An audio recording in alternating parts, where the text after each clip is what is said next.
Assalamualaikum warahmatullahi wabarakatuh. Innal hamdalillah nahmaduhu wa nasta'inuhu wa nastaghfiruh wa na'udzu billahi min syururi anfusina wa min sayyiati a'malina may yahdihillahu fala mudhillalah wa may yudhlil fala hadiyalah wa asyhadu an la ilaha illallah wahdahu la syarikalah wa asyhadu anna Muhammadan abduhu wa rasuluh. Allahumma salli wa sallim ala nabiyyina Muhammad wa ala alihi wa sahbihi ajma'in, amma ba'd. Jamaah sekalian rahimakumullah, alhamdulillah pada kesempatan pagi ini adalah ahad pertama di bulan Rabiul Akhir, kajian pertama di bulan Rabiul Akhir tahun 1441 Hijriah. Salat serta salam mudah-mudahan senantiasa terlimpahkan pada Nabiullah Muhammad sallallahu alaihi wasallam, pada keluarganya, para sahabatnya, dan siapapun yang senantiasa menegakkan sunnah-sunnahnya sampai akhir zaman. Pada kesempatan di pagi ini, bahasan kita insya Allah akan masuk ke surat Muhammad, surat ke-47, ayatnya ayat ke-16. Di suratnya surat Muhammad, ayatnya ayat ke-16. Jadi surat ke-47 ayatnya ayat ke-16. Tentu bahasan ini karena sudah berada di tengah atau sudah ada 15 ayat sebelumnya yang pernah dibahas, pasti berhubungan dengan ayat-ayat sebelumnya, baik berhubungan secara keseluruhan atau dengan sebagian yang terdapat pada ayat sebelumnya. Maka ulasan atau bahasan yang akan kita sampaikan insya Allah juga akan berhubungan dengan ayat sebelumnya. Bagi yang kebetulan tidak membawa mushaf, bisa memanfaatkan mushaf yang ada di rak yang tersedia di beberapa tiang, atau kalau yang mau menggunakan aplikasi di handphonenya bisa dilihat di surat Muhammad surat ke-47 ayatnya ayat ke-16.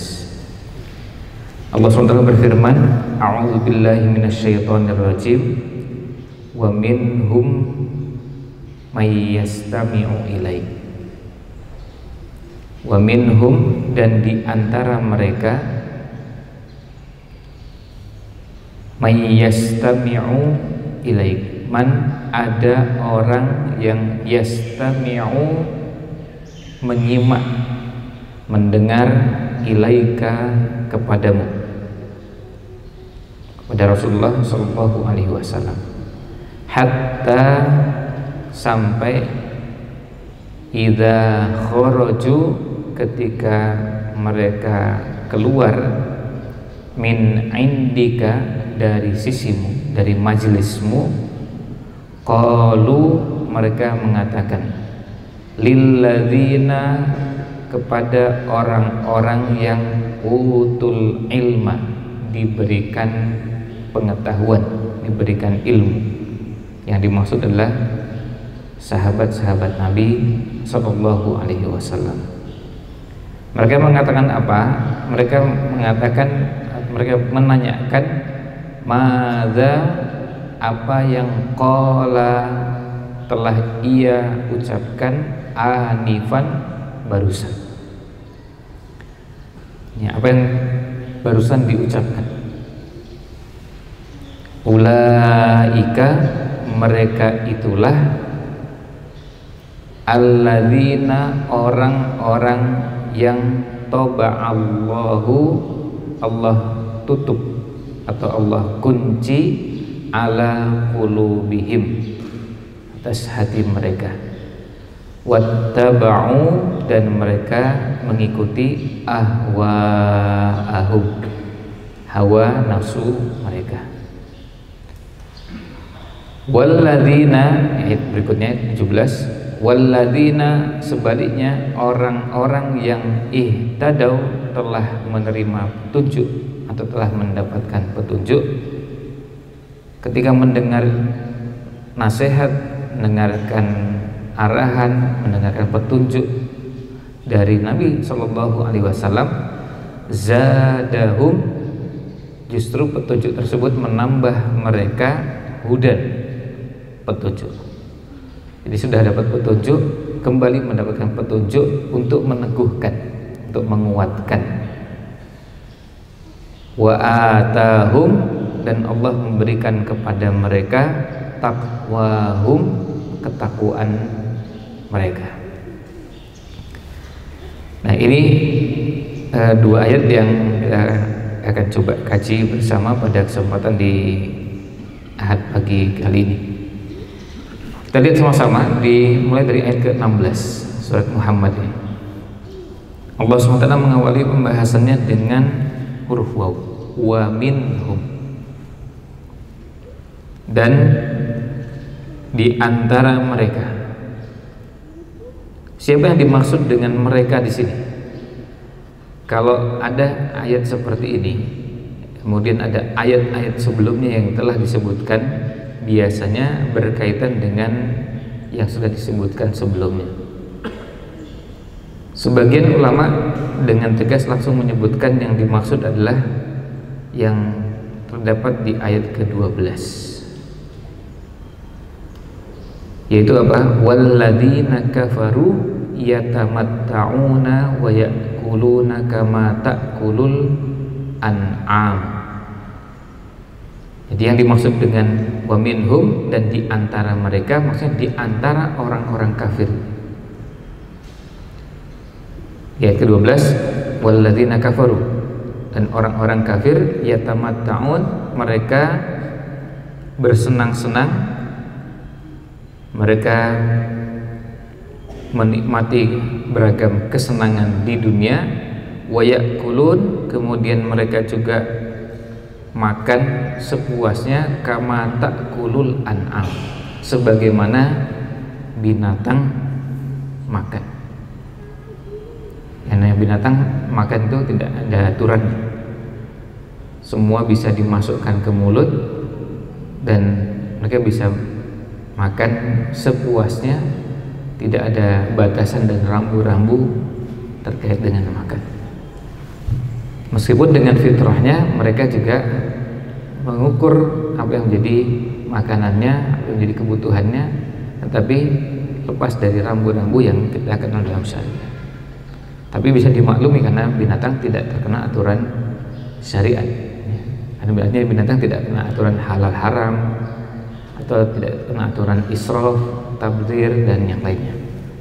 Jadi yang dimaksud di sini wa minhum, dan di antara mereka, yang dimaksud mereka adalah orang-orang kafir. Tapi ketika disebutkan di lanjutannya bahwa mereka ini yastami'u ilaik, mendengar, menyimak darimu, dari Rasulullah SAW, berarti hadir. Bahkan sebagian ulama tafsir menafsirkan bahwa mereka hadir, yang dimaksud di sini mendengarnya, mendengar khutbah Jumat. Nah, mulai nggak nyambung. Masa kafir hadir di khutbah Jumat? Kalau jelas kafir kan nggak hadir di khutbah Jumat. Orang kafir jelas mereka tidak hadir di Jumatan. Nah, maka dalam beberapa tafsir langsung kemudian disebutkan siapa yang dimaksud, yaitu orang-orang munafik. Karena orang munafik itu sama dengan orang kafir dari sisi mereka sama-sama menyembunyikan atau memiliki kekufuran. Cuma bedanya orang kafir ditampakkan kekufurannya, sementara orang munafik mereka sembunyikan, berpura-pura sama dengan umat Islam dan menampakkan keislaman supaya terlihat bahwa mereka sama, dan kadang-kadang dengan pertimbangan mereka cari aman atau keperluan-keperluan yang bersifat duniawi. As-Sa'di dalam tafsirnya Taisir Karimir Rahman, beliau langsung menyebutkan bahwa yang dimaksud di sini adalah wa minhum, maksudnya adalah wa minal munafiqin, di antara orang-orang munafik. Tidak hanya beliau, Imam Ibnu Katsir dalam tafsirnya juga beliau menafsirkan wa minhum di sini adalah orang munafik. Jadi bahkan Imam Ibnu Katsir mengatakan begini, bahwa Allah SWT menceritakan kepada kita tentang orang munafik yang kurang akalnya. Beliau mengatakan baladatihim, baladah itu hampir sama dengan dungu, kedunguannya orang-orang munafik. Wa qillati fahmihim, dan kemampuan mereka memahami agama ini yang terbatas. Mereka hadir di majelis-majelis Rasulullah SAW dan mereka mendengarkan perkataan Rasulullah SAW. Jadi ini memperjelas bahwa yang dimaksud bukan orang kafir yang menampakkan kekufurannya, tapi orang yang menyembunyikan kekufurannya menampakkan keislaman, menyembunyikan keburukannya lalu menampakkan kebaikannya supaya terlihat sama dengan para sahabat. Nah, ini yang dimaksud dengan wa minhum, yaitu orang yang mereka asalnya punya kekufuran. Di beberapa ayat orang kafir dengan orang munafik itu dimasukkan dalam satu bahasa kubu, ya satu kubu. Kubunya orang kafir dan orang munafik di satu kubu. Kemudian kubu yang lain ada kubunya orang-orang beriman. Jadi orang munafik itu tidak dimasukkan ke dalam kubunya kaum muslimin, tidak dimasukkan ke dalam kubunya umat Islam. Karena apa? Karena sebetulnya mereka punya kekufuran, cuma bedanya ditampakkan atau tidak ditampakkan. Makanya akan terlihat pada momentum-momentum atau waktu-waktu tertentu. Ada sebagian dai kita di tanah air membahasakannya senang ketika umat Islam susah, dan mereka merasa susah ketika umat Islam senang. Nah, ini mulai nampak bahwa mereka munafik. Dan kalau ada tema-tema yang memojokkan umat Islam, mereka yang terdepan. Mereka ikut mengangkat isu-isu tersebut dan tema-tema tersebut. Tentu tidak perlu menyebut nama ya, karena sebagian sudah sangat jelas ya. Ada yang pakai nama Abu dan ada yang tidak pakai nama Abu juga begitu. Artinya sikapnya dan keberpihakannya jelas mereka berada di pihak mana ya, mereka bukan berada pada pihak kubu yang berpihak kepada umat Islam, tetapi pada kubu lawannya umat Islam. Maka mereka bersemangat sekali, antusias sekali kalau menemukan ada yang bisa memojokkan, ada isu, tema, kejadian atau apapun yang bisa memojokkan umat Islam. Dan bisa, kalau sekarang misalnya diberitakan tuh ya bisa diulang berkali-kali. Kalau istilahnya apa? Digoreng deh, digoreng sampai kosong ya, digoreng, digodok, ya semuanya bisa mereka lakukan. Tapi sebaliknya, kalau itu terjadi pada umat agama lain, mereka tiba-tiba diam meskipun dengan kejadian yang sama.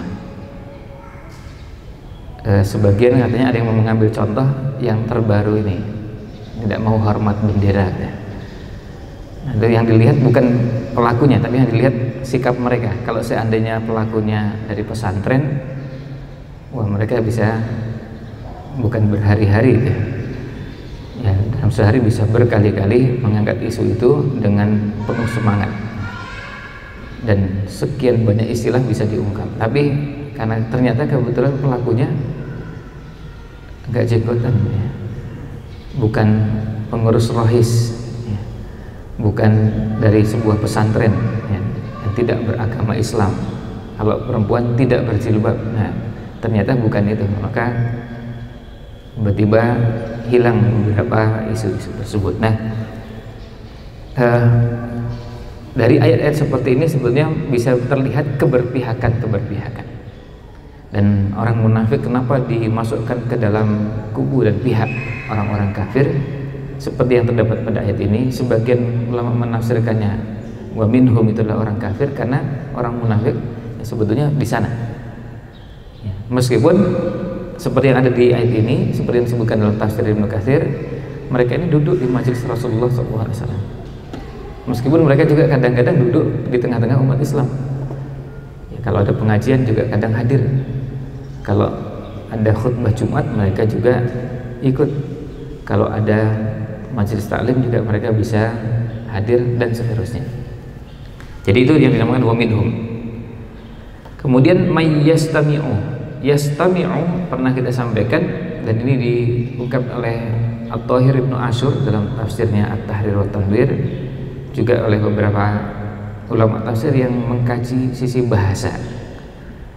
Jadi pernah kita sampaikan bahwa tafsir itu ragamnya, coraknya banyak. Di antaranya ada sebagian tafsir yang fokus ke bahasa, lebih dominan daripada fokus ke bahasan-bahasan lain. Tentu kita membutuhkan tafsir seperti itu untuk memperkaya, untuk bisa memahami lebih dalam. Contohnya misalnya tafsir Qurtubi. Kalau kita cari tafsir Qurtubi di beberapa ayat, contoh itu bisa terlihat, termasuk di ayat ini. Termasuk tafsir misalnya di firman Allah Ta'ala, Rabbana hablana min azwajina wa dzurriyyatina qurrata a'yun. Kalau ingin tahu dan ingin lebih dalam memahami qurrata a'yun, bisa lihat di tafsir Qurtubi. Dari sisi bahasa, qurrah itu artinya apa? Qurrah itu bisa maknanya tentram, dari qaror, tapi bisa juga maknanya dingin. Yang dimaksud dingin itu apa? Ternyata kemudian beliau jelaskan bahwa dingin ini berkaitan dengan tangisan. Karena nangis itu ada dua jenis. Ada nangis karena gembira dan ada nangis karena sedih. Kalau nangis karena gembira itu biasanya dingin.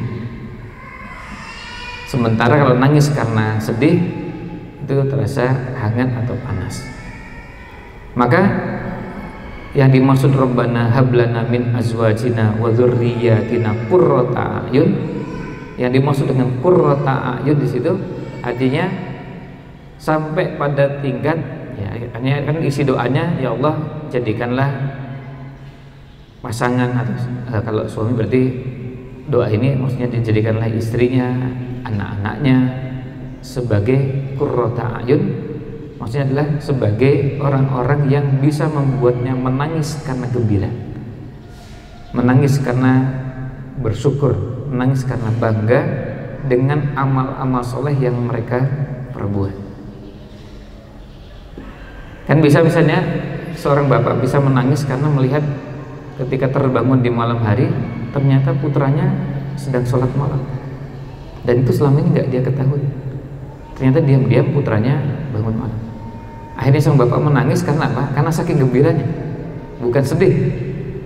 Saking gembiranya ternyata anaknya selama ini sholat malam. Dia nggak membayangkan ada kejadian tersebut. Ya, kemarin sore yang maghrib sedang mengisi di Tawangmangu, Karanganyar. Ini ada salah seorang ustadz yang belum hafal Quran, tapi beliau cerita pengalaman unik bahwa 5 putra putrinya alhamdulillah sudah selesai hafal Quran semua 30 juz. Pas giliran anak ke-7-nya tumben mengungkapkan ungkapan yang tidak diungkapkan oleh 5 anak lainnya. Beliau mengatakan begini,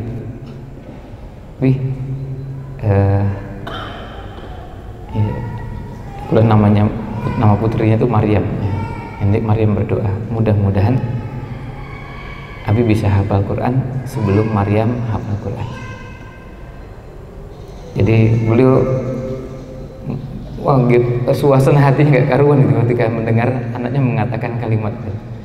Karena kebetulan 5 anaknya itu yang lain nggak pernah tanya, nggak pernah tanya Abi ini hafal Quran apa enggak gitu. Ya sebenarnya jujur belum hafal gitu. Tapi alhamdulillah semua putra-putrinya 1 sampai 5 itu sudah selesai. Bahkan salah satu diantaranya ada yang sudah selesai mengambil sanad Quran kepada salah seorang hafidhah dari Yaman, dan tentu sanadnya sampai Rasulullah SAW.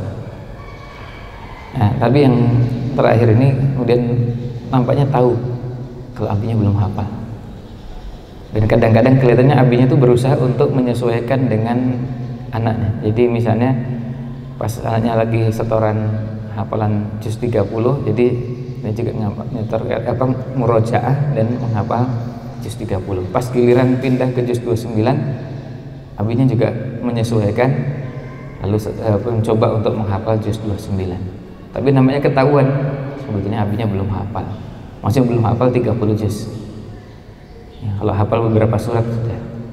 Nah, itu contoh bagaimana seorang bapak yang mendapatkan qurrata ayun sampai terharu, menangis bukan karena sedih, tentu menangis karena bergembira, bangga, sampai anak yang terkecil pun punya tekad untuk hafal Quran, tapi sekaligus mendoakan bapaknya supaya juga hafal Quran 30 juz. Bahkan mendoakan mudah-mudahan bapaknya hafal duluan sebelum putranya yang ketujuh. Karena sejak anak yang pertama aslinya bapaknya ini belum hafal Quran, kemudian alhamdulillah anak pertama, kedua, ketiga, keempat, kelima semuanya menyelesaikan hafalan Qurannya, dan kebetulan juga tidak ada yang tanya ya abinya hafal apa enggak gitu. Bisa jadi mungkin mereka juga tahu bahwa abinya nggak hafal, tapi mereka juga dengan kebersihan hatinya tidak mau mengungkap itu ya, artinya tidak mau menyinggung perasaan abinya yang tidak hafal Quran. Dan sudah cukup salah satu jasa orang tua mereka adalah mengantarkan mereka ke tempat mereka bisa menyempurnakan hafalan Qurannya. Nah, itu dinamakan qurrah. Jadi qurrata ayun artinya dia menangis karena gembira. Maka kita merasa bahwa istri, anak itu menjadi qurrata ayun dengan momentum-momentum peristiwa-peristiwa yang membuat kita menangis karena bergembira, melihat ketaatan yang dikerjakan, melihat maksiat yang ditinggalkan, melihat keistiqomahan yang terus dijalani. Nah, ini menunjukkan bahwa mereka berada dalam kondisi yang membuat yang melihat itu merasakan bahwa kehadiran istri dan anak sebagai qurrata ayun. Nah, itu contoh bagaimana memaknai secara bahasa. Sama juga di sini. Yastami'u beda dengan yasma'u. Ada tambahan huruf ta. Yastami'u. Sementara kalau tanpa huruf ta berarti yasma'u. Kalau yastami'u biasanya mendengar dengan perhatian lebih, menyimak atau memperhatikan dengan seksama, itu yang dinamakan yastami. Beda dengan yasma'u. Yasma'u kadang digunakan untuk mendengar meskipun tidak fokus, tidak secara khusus memperhatikan. Kan gini misalnya, kalau ada yang sedang menyampaikan materi terus kita juga buka HP, kemudian sambil baca WA, bahkan sambil bahas WA, suaranya sama, suaranya tetap sampai, sebab dia hadir di situ. Yang paling parah hari Jumat 2 hari yang lalu, dari sekian banyak tentunya yang maksudnya parah ini, di antara bentuk-bentuk yang parah pada saat Jumatan, ada yang buka pada saat Jumatan diam-diam buka HP, dan nggak tahu HP yang dibuka game pada saat khutbah Jumat. Pada saat khutbah Jumat, dan itu terjadi di salah satu masjid yang tidak jauh dari masjid kampus. Jumat kemarin, Jumat 2 hari yang lalu. Ya, kalau orang berada di atas mimbar itu biasanya bisa melihat banyak yang bisa dilihat. Dan kalau orang pura-pura menyembunyikan itu bisa aja tidak terlihat oleh semua, tapi bisa terlihat oleh sebagian yang lain. Nah, kebetulan ada yang di belakangnya, ada yang di sampingnya, itu kemudian cepat memperhatikan yang bersangkutan. Ternyata sambil bayangin sedang khutbah Jumat, buka HP-nya tuh, tapi disimpan di bawah lututnya. Ternyata main game catur di HP. Nah, ini dinamakan yasma'u dan bukan yastami'u. Suaranya tetap masuk. Jadi kita bisa sambil mendengar sesuatu dan suaranya masuk ke telinga kita, tapi kita sambil sibuk dengan pekerjaan lain. Apakah yastami'u? Bukan yastami'u. Seperti ini lebih pas dengan dimaknai atau digunakan istilah yasma'u, artinya mendengar tapi tidak masuk ke telinganya karena memang tidak secara khusus menyimak itu. Nah,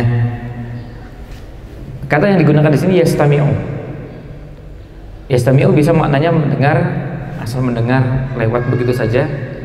Bahasa kita bisa mengungkapkan dengan istilah masuk telinga kanan, keluar telinga kiri. Tapi bisa juga maknanya mendengar, menyimak tapi gak paham. Sudah mendengar, sudah menyimak dan cermati tapi gak paham. Makanya dalam tafsir ayat ini ada sebagian yang menafsirkan dengan tafsiran bahwa mereka ini memang sebetulnya menyimak, mendengar apa yang disampaikan dan bisa paham, tapi enggan untuk paham, enggan untuk menerima apa yang disampaikan. Makanya di tafsir As-Sa'di disebutkan mereka ini tidak mau mendengar dengan maksud menerima apa yang disampaikan. Kan kalau orang beriman ketika mendengar nasihat, yang pertama dipikirkan itu selain dipahami, terus bagaimana caranya untuk diamalkan.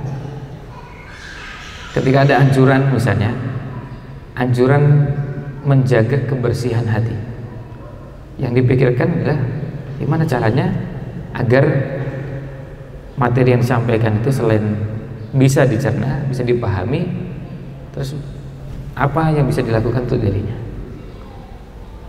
Menjaga kebersihan hati berarti harus begini, mulai membiasakan kebiasaan ini, menghindari ini. Nah, itu artinya dia sudah mulai berpikir dari materi itu gimana caranya. Itu namanya yastami.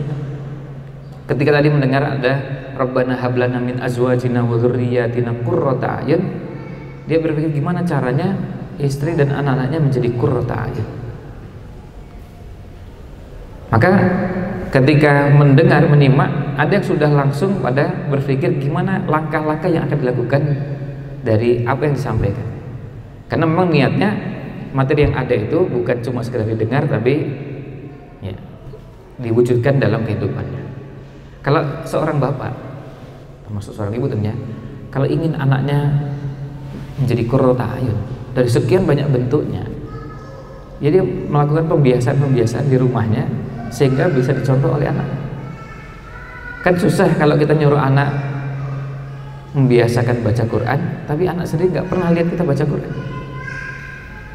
Anak selama ini lihatnya, tahunya bapak itu kemana-mana pegang HP, sampai mau masuk kamar mandinya HP jadi sampai berusaha di detik-detik terakhir sebelum masuk kamar mandi itu masih pegang HP.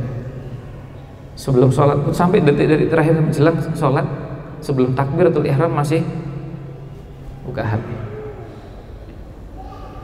Nah, bayangkan kalau seandainya kondisi kedekatan dengan HP-nya itu seperti kedekatan dengan Quran, kan pasti punya pengaruh pada anak. HP itu kemana-mana, sebentar-sebentar buka Quran, lihat tafsir Quran. Pokoknya yang berhubungan dengan Quran itu dekat sekali. Maka anak pasti terpengaruh dengan kebiasaan bapak atau ibu. Karena apa yang dilihat begitu, yang didengar, apalagi itu berulang-ulang. Hanya secara konsistennya hari ini begitu. Kemarin juga 3 hari yang lalu, sepekan yang lalu, anak melihat kadang di ruang tamu lihat bapaknya ngaji, kadang di ruang tengah lihat ibunya ngaji, kadang di kamar tidur sebelum tidur masih terlihat ibunya ngaji. Nah, jadi kalau yang dilihat itu pasti mempengaruhi anak. Sehingga kalau diajak ayo ngaji, anak nggak sulit karena sudah lihat suasana seperti itu. Bahkan mungkin sebagian kita yang punya orang tua yang biasa membuka Quran itu sampai bisa hafal bukan cuma irama ngaji bapaknya atau ibunya, tapi juga sampai kenal mushaf yang digunakan. Ini mushaf yang digunakan itu mushaf cetakan Timur Tengah, mushaf cetakan Indonesia. Terus kemudian pembatasnya itu pakai apa? Mungkin sebagian kita yang dulu punya orang tua yang rajin baca Quran, ada yang pembatasnya itu pakai lidi, karena ngajinya membacanya itu pakai lidi begitu. Nah, kalau kita masih dapat itu, alhamdulillah, kita bersyukur bapak kita, ibu kita mengenalkan itu. Hanya itu sampai sekarang masih terekam dalam memori kita, melihat bapak yang baca Quran pakai lidi, artinya untuk menunjukkan ayat yang sedang dibaca. Dan bagi kita tidak perlu alat. Kalau sekarang kan sudah lebih canggih ya. Sekarang dijual alat khusus untuk untuk nunjuk ayat yang sedang dibaca. Di beberapa toko buku dijual alatnya. Hanya terbuat dari plastik, hanya untuk nunjuk wah sedang ngaji di mana dan ditunjukkan dengan alat tersebut. Tapi intinya adalah interaksi dengan Quran yang begitu banyak. Itu baca. Kalau ngajak anak baca Quran, orang tua membiasakan baca Quran, tidak sulit. Selain itu juga kalau anak lihat orang tua berusaha, bekerja keras menghafal Quran, pasti anak juga akan terpengaruh. Karena terlihat bapaknya atau ibunya, abinya, uminya mengulang. Misalnya ammai tasaalun anin naba'il adzim, diulang ammai tasaalun. Terlihat diulang-ulang. Bisa berulang-ulang sampai beberapa kali, anak melihat, oh begitu caranya. Jadi nggak perlu banyak teori macam-macam, sudah pernah dapatkan contoh-contoh praktek. Ternyata diulang. Ada yang mengulang satu ayat sampai puluhan kali. Ada yang 30, 40 kali diulang-ulang. Ada yang modelnya nggak, diulangnya potongan ayat. Kan metode macam-macam. Tapi intinya anak melihat ada aktivitas, bukan cuma membaca tapi juga menghafal. Termasuk yang ketiga, selain membaca, menghafal, yang ketiga murojaah hafalan. Bayangkan kalau seandainya anak melihat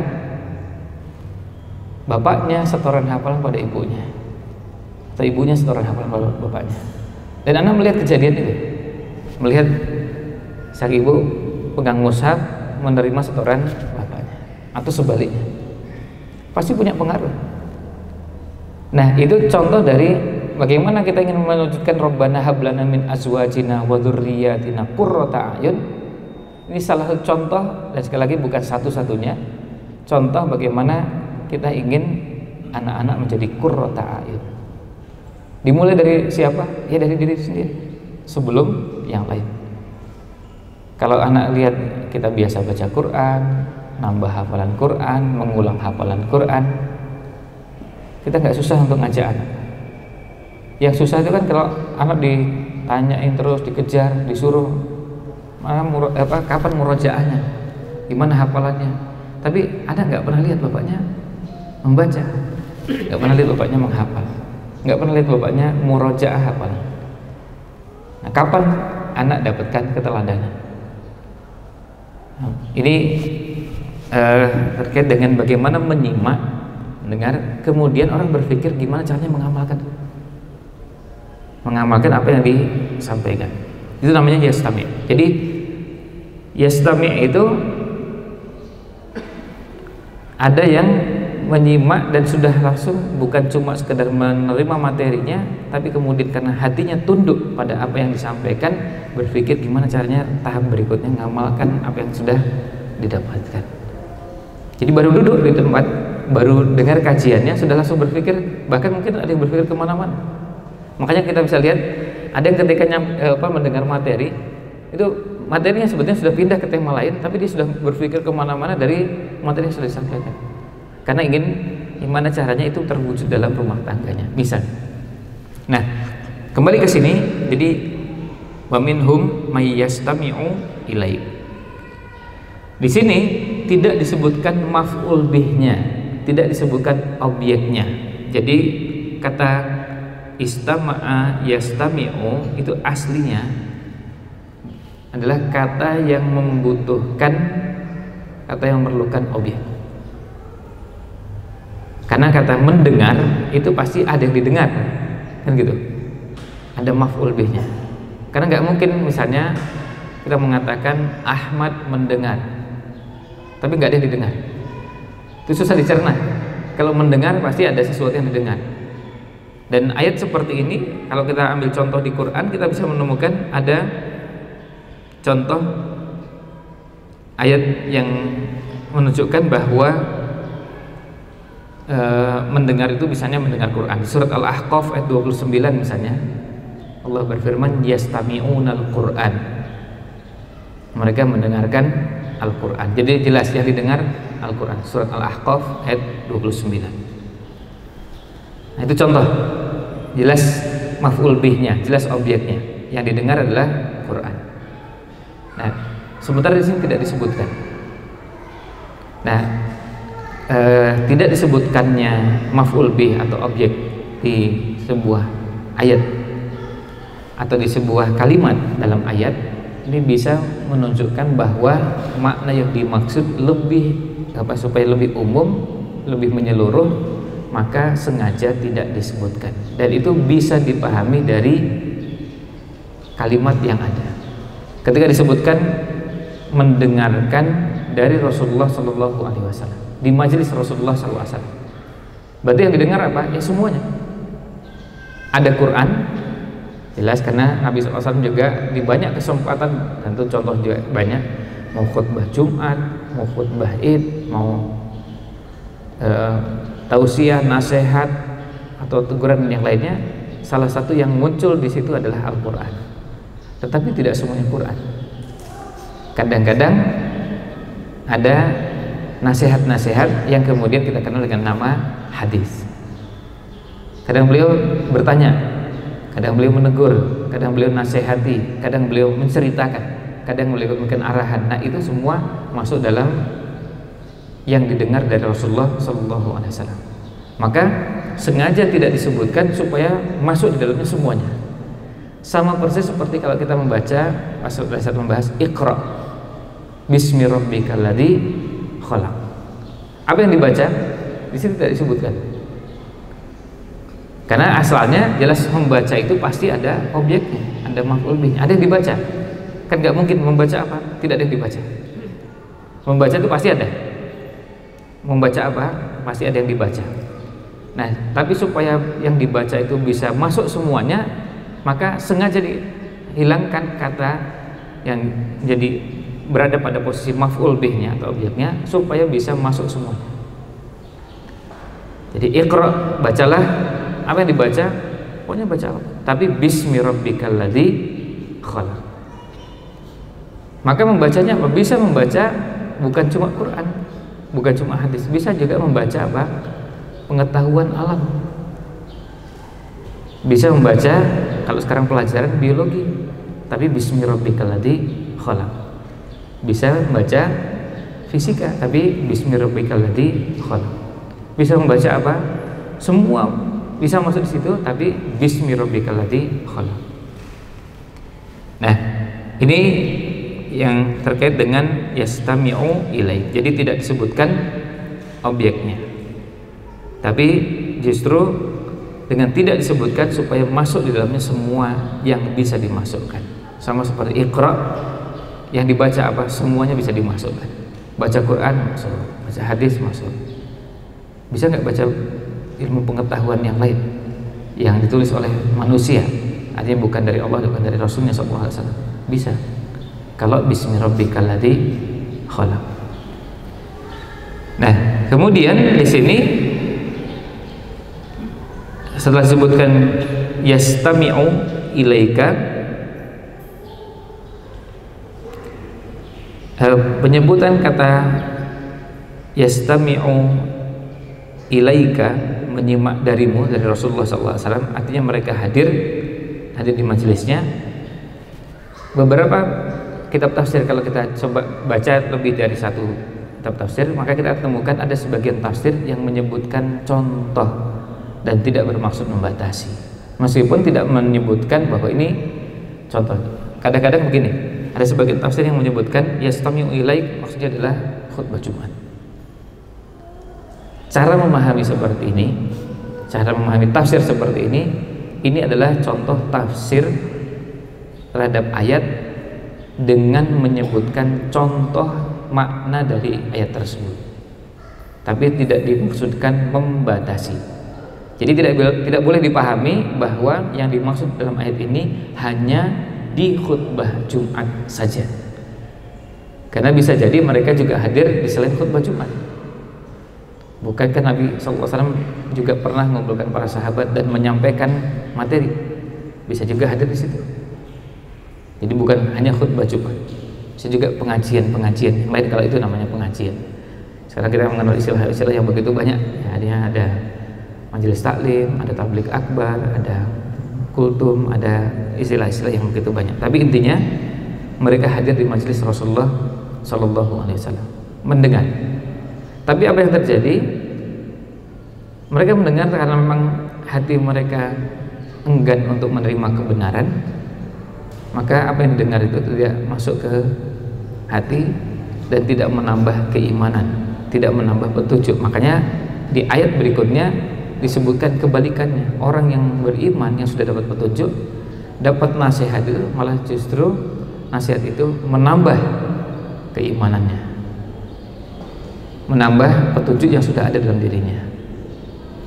Sebaliknya, bagi orang kafir, meskipun mendengarkan seperti ini, maka tidak ada manfaat yang bisa didapatkan, karena memang sejak awal enggan untuk menerima apa yang disampaikan. Sama seperti gini, sekarang kita hadir di sebuah acara, sejak awal kita sudah jengkel dan kita kesal, kita benci, kita nggak suka dengan yang menyampaikan materi. Maka meskipun dibacakan ayat Quran, dikasih penjelasan dari ulama sejak sama sahabat, meskipun dibacakan hadisnya, meskipun tetap aja yang ada bukan itu.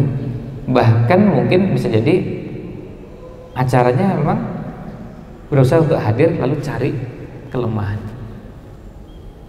cari kekurangan. Misalnya ada yang cari kekurangan itu dari mulai yang iseng, dari yang kecil-kecil. Beberapa penceramah itu mengulang beberapa kata secara konsisten. Misalnya pematerinya itu sering menyebut kata otomatis. Jadi lalu itu otomatis lalu dihitung. Sekali ceramah ada 17 otomatis. Jadi cari yang unik, yang aneh, bukan fokus pada menerima materinya untuk jadi petunjuk, tetapi cari kelemahan. Nah, cara-cara seperti ini sudah Allah kenalkan kepada kita sejak 14 abad yang lalu. Ada orang yang hadir di majelis, tapi niatnya bukan untuk menerima dan menyimak materi, bukan untuk mendapatkan petunjuk, tetapi bisa karena tujuan-tujuan yang lain, atau bisa karena hatinya memang enggan untuk menerima kebenaran, bisa juga karena nggak paham.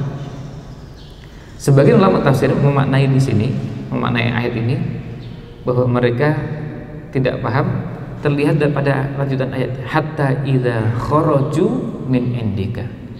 Maka ketika mereka telah keluar dari majelismu, jadi sudah keluar dari majelisnya Rasulullah SAW, lalu mereka keluar sambil mereka mengatakan qalu lil ladzina utul ilm. Mereka mengatakan kepada orang yang diberikan ilmu. Jadi sahabat yang diberikan ilmu, sahabat yang mengerti, paham, mumpuni ilmunya, seperti misalnya Ibnu Abbas, Ibnu Mas'ud, dan sederet nama-nama sahabat yang lain. Lalu mereka tanya kepada orang-orang seperti ini, madza, apa yang qala telah ia ucapkan, maksudnya Rasulullah SAW ucapkan, apa yang telah diucapkan Nabi SAW anifan barusan. Pertanyaan ini bisa maknanya pertanyaan ngenyek, nanya, tapi nanyanya bukan cari informasi, tapi nanya tujuannya untuk ngecek. Dan kita semua ketahui ada banyak contoh pertanyaan-pertanyaan, tapi tujuannya ngecek. Dan ini pun bentuknya macam-macam. Misalnya ada kalimat, terus kemudian kalimatnya dianggap aneh, dan lalu pertanyaannya, ini kalau di akun-akun menggunakan kata itu, otak, kasih titik-titik di mana otak, gitu. Lalu kemudian tanda tanya. Artinya dianggap orang ini tidak menggunakan otaknya, itu nggak punya otak. Jadi yang bertanya seperti itu pertanyaan yang sebetulnya ngecek dan bukan nanya otaknya sebelah mana gitu. Dan kalaupun ditunjukkan bukan itu yang dimaksud. Ini artinya cuma ingin komentari, ini nggak pakai otak. Ya. Jadi kata pertanyaan itu atau pertanyaan untuk menghina. Tapi yang kedua bisa maknanya memang mereka nggak paham. Dan di dalam tafsir ayat ini Imam Ibnu Katsir beliau menyebutkan bahwa yang pada kata yastami'u ilaik, terus kemudian sampai qalu lil ladzina utul ilm madza qala anifa, kata beliau la yaqiluna ma yuqal wa la yaktarithuna lahu. Jadi mereka ini tidak bisa paham, tidak bisa mencerna apa yang disampaikan oleh Rasulullah SAW. Kenapa ini bisa terjadi? Salah satu dari penyebabnya adalah tidak punya keimanan. Ada sekian banyak bahasan dalam syariat ini tidak bisa dipahami kalau tidak dibarengi dengan keimanan. Itu sebabnya orientalis yang belajar Islam pada saat mengkaji ayat Quran, pada saat mengkaji sirah nabawiyah, mereka gagal memahami kandungan Quran atau gagal memahami motif yang terdapat dalam sirah nabawiyah. Misalnya begini, bagaimana mereka memahami ada namanya itsar wa yu'thiruna ala anfusihim walau kana bihim khasasah. Itsar itu kan artinya mendahulukan saudaranya daripada dirinya sendiri padahal dia membutuhkan. Dan itu contoh dari zaman sahabat kan banyak. Muhajirin dengan Ansar pada saat dipersaudarakan oleh Nabi SAW, orang-orang Ansar menyambut kedatangan Muhajirin dengan luar biasa, memperlakukan sahabat dari Muhajirin yang hijrah dari Makkah ke Madinah dengan perlakuan yang luar biasa yang sulit kita temukan sepanjang sejarah. Orang kok bisa hanya karena ikatan iman, gak ada ikatan kekerabatan, nggak ada motif yang berhubungan dengan bisnis, yang keuntungan materi nggak didapatkan, tapi hanya karena ikatan keimanan kemudian dipersaudarakan oleh Nabi SAW, mereka sampai bisa memberikan sesuatu yang berharga dalam kehidupan mereka. Ada yang kaya kemudian menawarkan, ini kisah Abdurrahman bin Auf. Orang kaya ini mengatakan, saya ini salah satu orang kaya di kota Madinah dan semua orang tahu. Hanya dan kalau kaya tentu ya, kalau sekarang ya rumahnya berapa, kemudian kendaraan, kebun dan seterusnya. Nah, kemudian orang ini mengatakan, kalau Anda mau nanti saya bagi setengahnya. Kalau ada orang kaya membagi setengah kekayaan, kan dapatnya banyaknya luar biasa. Dan kekayaannya tersebut diberikan kepada saudaranya yang baru dikenal, hanya karena ikatan keimanan. Bukan saudara, bukan family, bukan kerabat. Kemudian kenalnya juga belum lama. Cuma tahunya pokoknya ini adalah sahabat yang hijrah dari Mekah ke Madinah. Kan sebagian nggak saling kenal sebelumnya. Meskipun ada yang sudah saling kenal sebelumnya, tapi kebanyakan kan tidak. Hanya sebagian sahabat Muhajirin tidak kenal dengan sahabat Ansar. Dan mereka bisa memberikan itu dan mendahulukan. Susah dicerna itu. Gimana caranya kok bisa orang memberikan sesuatu yang dimiliki, apalagi kalau mengamalkan firman Allah Ta'ala, lan tanalul birra hatta tunfiqu mimma tuhibbun. Kalian tidak akan mencapai derajat kebajikan albir, yang balasannya surga yang tinggi, sampai kalian bisa memberikan, menginfakkan apa yang kalian cintai. Kan susah. Dan itu ternyata sahabat mempraktekkan itu. Ketika ada yang minta-minta, yang diberikan apa? Yang terbaik, yang disukai. Sementara kalau kita kan belum jauh sekali dari berada pada level, kan susah. Pada saat kita punya uang, ada yang bagus, ada yang kondisinya biasa, ada yang sudah agak rusak, ada peminta-minta yang datang, apa dipilihkan yang paling bagus? Kan jarang kita temukan ada orang yang begitu punya uang meskipun pecahannya sama. Misalnya gini, uangnya sama-sama 5 ribuan dan kita mau ya, bersedekah 5 ribu. Apa ada yang milih 5.000 tuh cari yang terbaik. Sebentar, oh ini uangnya kondisinya agak jelek, cari yang terbaik yang pasti mulus dan baru cuma sekali lipatan dompet. Itu yang dipilih yang paling bagus, kemudian diberikan kepada fakir miskin. Apa itu yang dilakukan? Atau sebaliknya? Nah, hal-hal seperti ini susah dipahami. Makanya mereka gagal memahami sekian banyak peristiwa dalam sirah nabawiyah. Dan itulah salah satu kelemahan orientalis dalam memahami sirah nabawiyah. Termasuk memahami motif dalam jihad. Kok bisa ada orang merindukan kematian sebagaimana kita merindukan kehidupan? Mereka berlomba-lomba untuk mencari kematian di jalan Allah SWT dan ingin segera mendapatkan surga yang Allah janjikan, sementara di zaman sekarang orang berlomba-lomba untuk meraih kebahagiaan dan kenikmatan dunia sepuas-puasnya. Mereka susah untuk mencerna itu. Kok ada orang mau melakukan itu? Coba lihat di perang Uhud.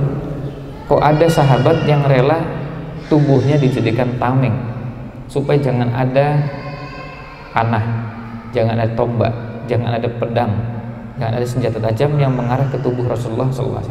Dan kalau itu mengenai dirinya nggak apa-apa. Yang penting tidak kena Rasulullah SAW.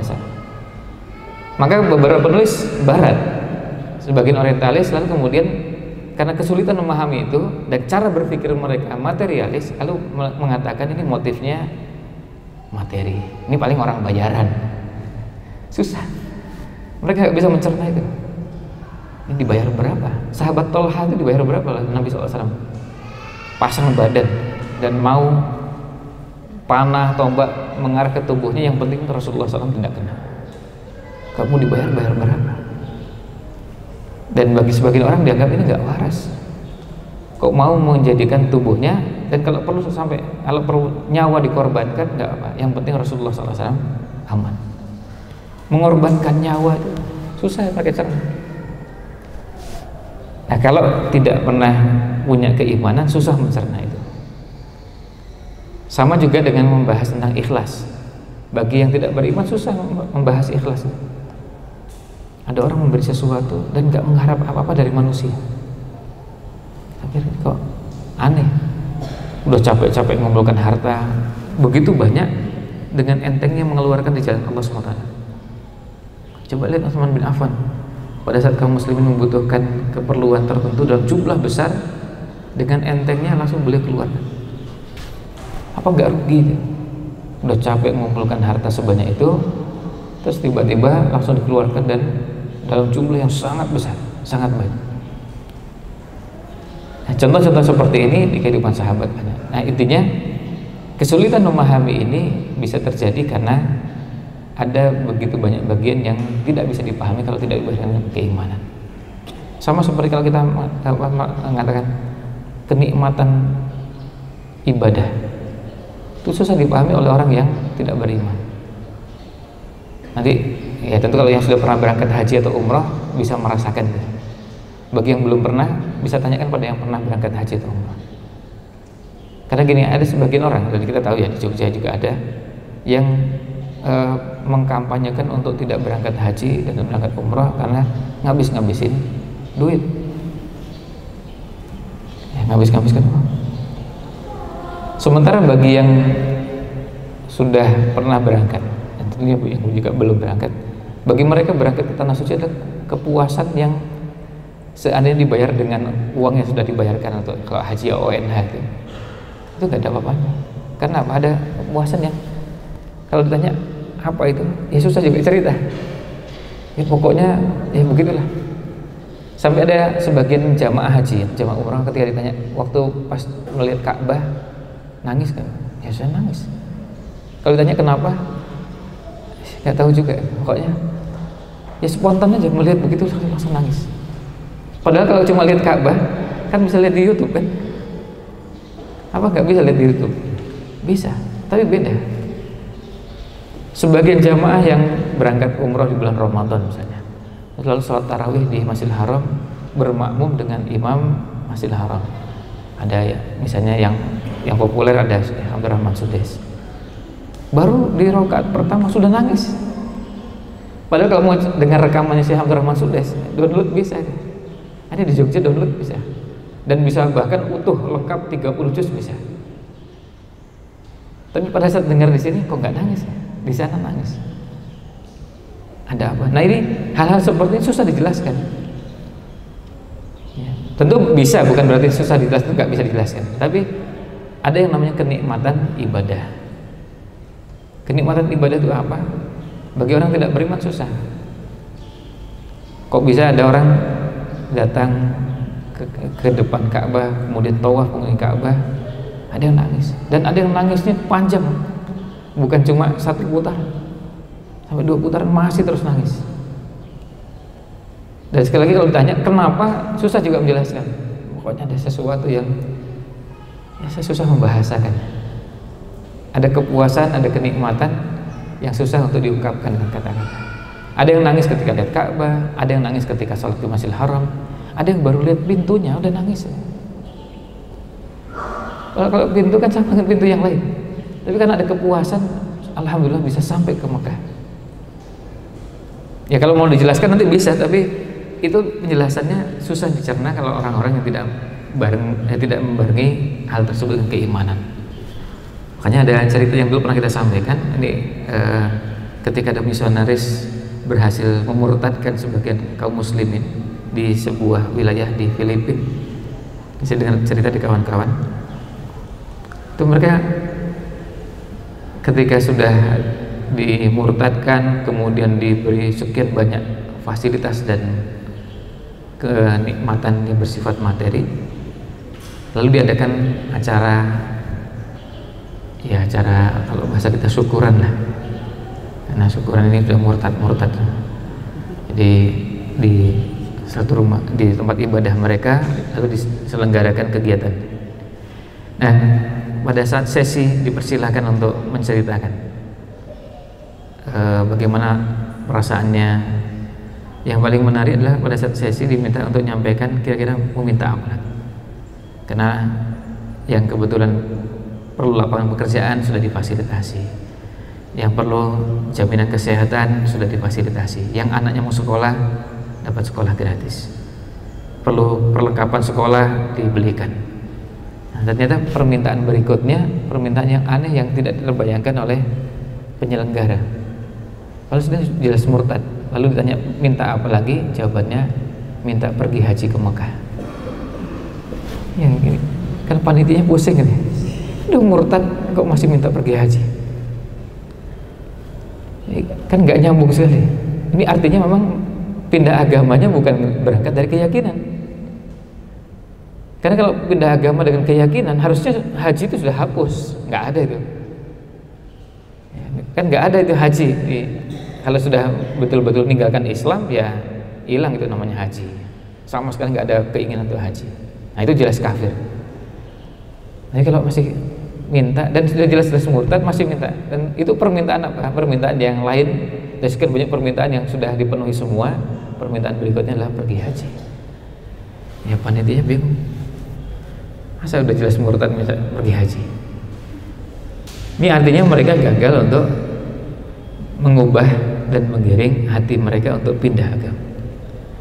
Kalau pindah di catatan sipil agama .2 diganti, itu bisa. Ada dari tulisan agama A pindah ke agama B, itu bisa. Tapi kalau hati belum tentu bisa. Itu yang namanya iman. Dan itu susah dipahami. Kok bisa gitu ya? Artinya orang Islam dengan awam, seawam-awamnya masih tetap kalau ditanya kepingin haji, pasti kepingin haji. Ya, termasuk sekarang yang hadir, kalau ditanya mau nggak Pak pergi haji, siapa yang mau pergi haji? Kalau ditanya itu kan nggak mungkin ada. Atau dibalik pertanyaannya, siapa yang nggak mau haji? Saya, itu pada ngacung itu kan nggak ada. Yang ada pasti sebaliknya, siapa yang pengen haji, semuanya pasti kepingin. Apalagi kalau ada siapa yang kepingin haji dan gratis, ya, rasanya rasa bayarannya. Nah semua pasti kepingin. Nah itu yang susah dipahami oleh orang yang tidak beriman. Maka kembali ke sini, kata Imam Ibnu Katsir, yang mereka ini yang ditutup dengan ayat ulaikal ladzina taba'allahu ala qulubihim, mereka itulah orang-orang yang Allah tutup hatinya, wattaba'u ahwa'ahum, dan mengikuti hawa nafsu mereka. Mereka ini orang-orang yang tidak bisa memahami sesuatu dengan benar dan tidak punya tujuan yang benar. Jadi ada dua, dan ini harus jadi pelajaran kita semua yang belajar agama, bahwa dalam memahami agama ada dua hal yang harus dimiliki.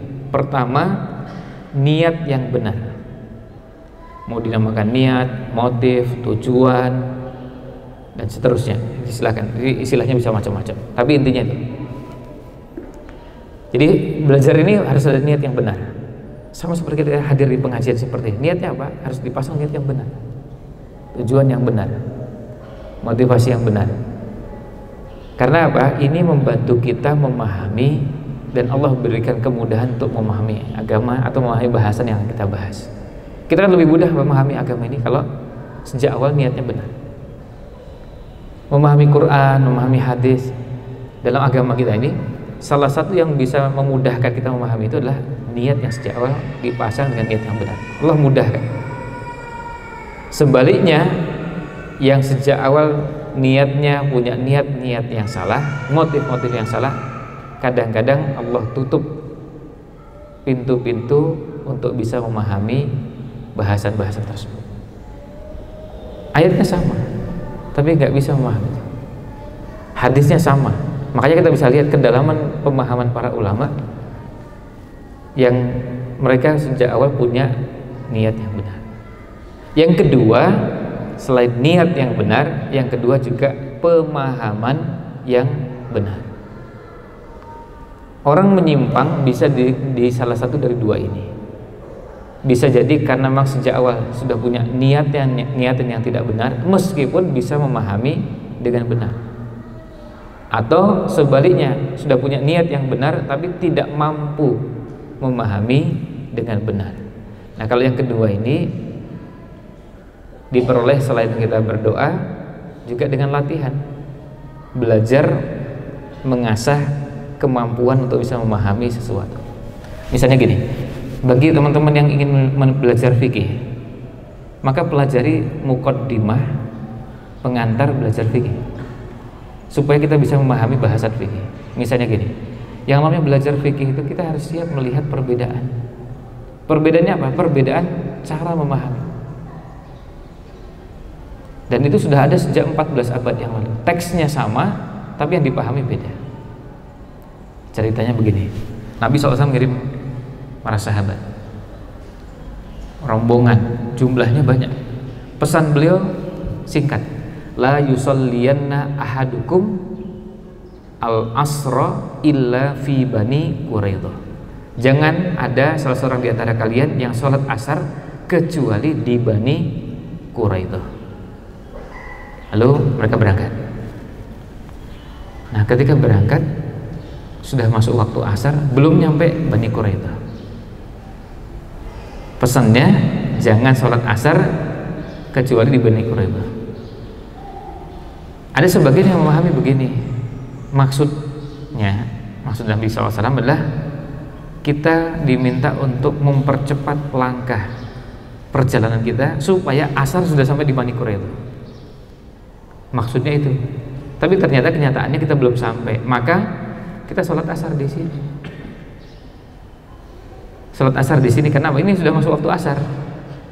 Kalau kita sampai, kita teruskan, kita nunggu sampai Bani Quraidah, kita sampainya sudah malam, bukan waktu asar lagi, sudah pindah ke waktu sholat berikutnya.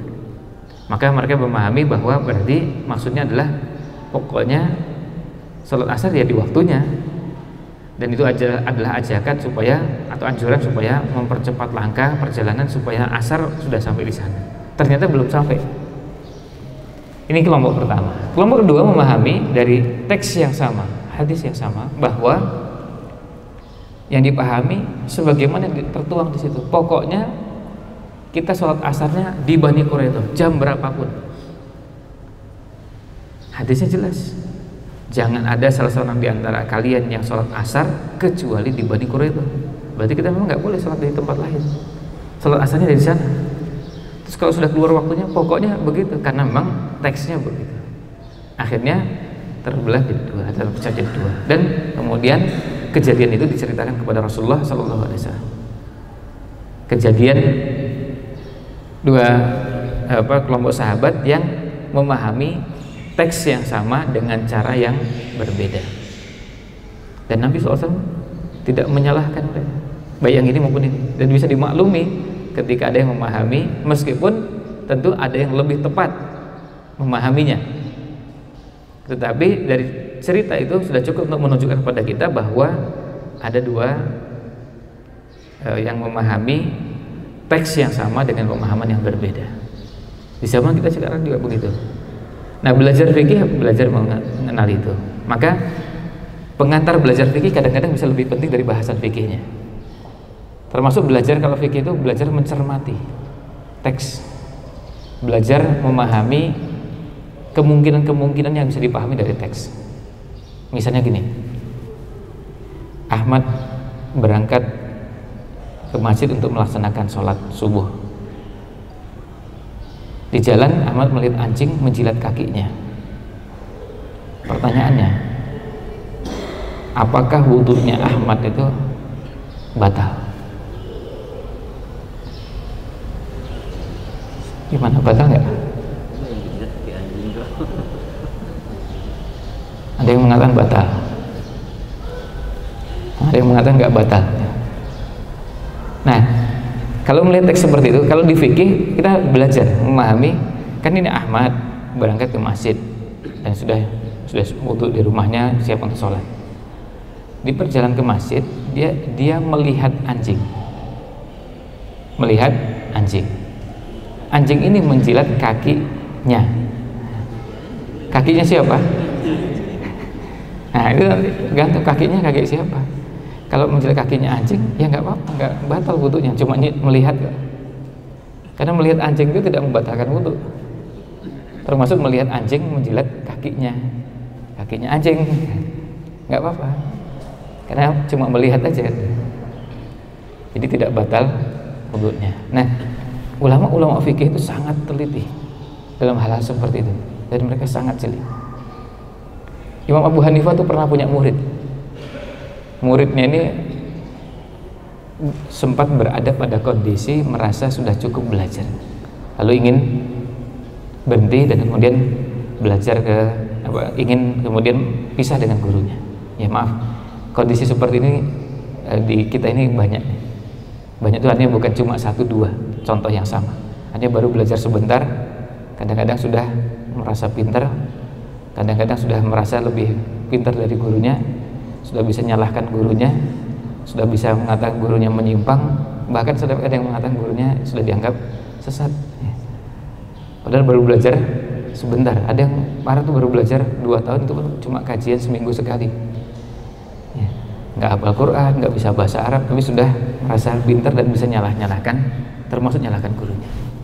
Nah, kemudian ketika melihat kejadian itu, beliau berikan pertanyaan kepada murid ini, yang murid udah banyak belajar, dengan satu pertanyaan untuk ngetes sudah bisa memahami memahami agama dengan baik atau enggak. Pertanyaannya begini, ini kalau ada orang, misalnya anggaplah A mau ngelondri pakaian, lalu di tengah jalan pakaiannya dirampok, direbut dengan paksa atau dijamret lah. Pertanyaannya, biaya laundrynya itu jadi tanggungan siapa? Biaya laundry pakaian itu jadi tanggungannya A, pemilik pakaian tadi, atau jadi tanggungannya B yang jambret atau ngerampok? Kira-kira tanggungannya siapa? Ini muridnya ditanya begitu, pusing ya kalau tanya. Kalau itu tanggungannya A, salah.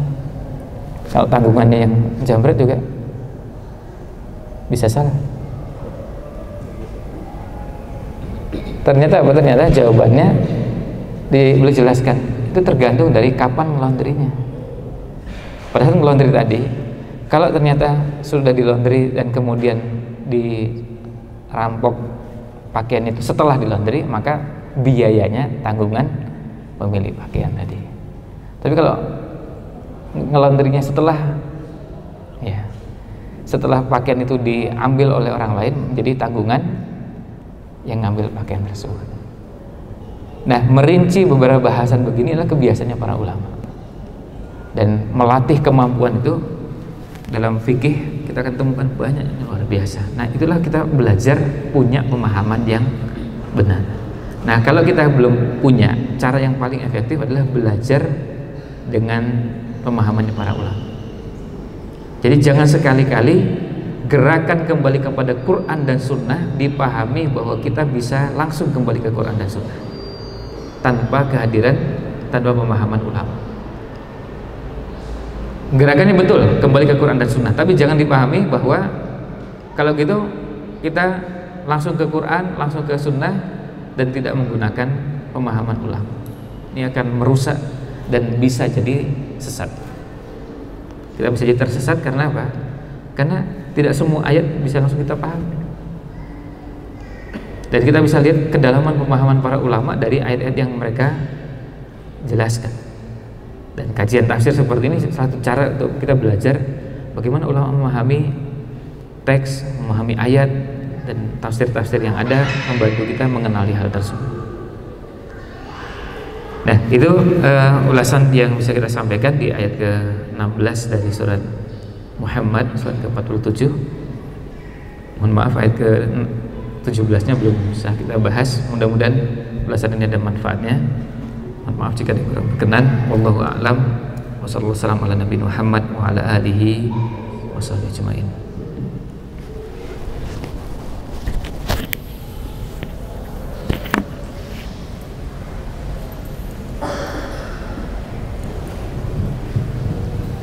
Terima kasih kepada Ustaz Ridwan Hamdi SMA yang telah memberikan ilmunya kepada kita. Semoga ilmu yang kita dapatkan pada pagi hari ini bermanfaat bagi kita. Sebelumnya kami ucapkan mohon maaf pada jemaah karena sudah jam 8 lewat, maka untuk sesi pertanyaan ditiadakan terlebih dahulu. Untuk selanjutnya kami dari panitia menyediakan snack. Untuk ikhwan ada di sebelah selatan dan untuk akhwat ada di sebelah utara. Setelah ini kami mengucapkan terima kasih yang sebesar kepada jemaah yang telah hadir dan menggunakan waktunya. Semoga ilmunya bermanfaat dan semua kita terus istiqomah di jalan menuntut ilmu. Sebelum lanjut, mari kita berdoa dengan doa kepada majelis. Subhanallahumma wa bihamdika, asyhadu an la ilaha illa anta, astaghfiruka wa atubu ilaik. Kurang lebihnya mohon maaf. Wabillahi taufiq wal hidayah. Assalamualaikum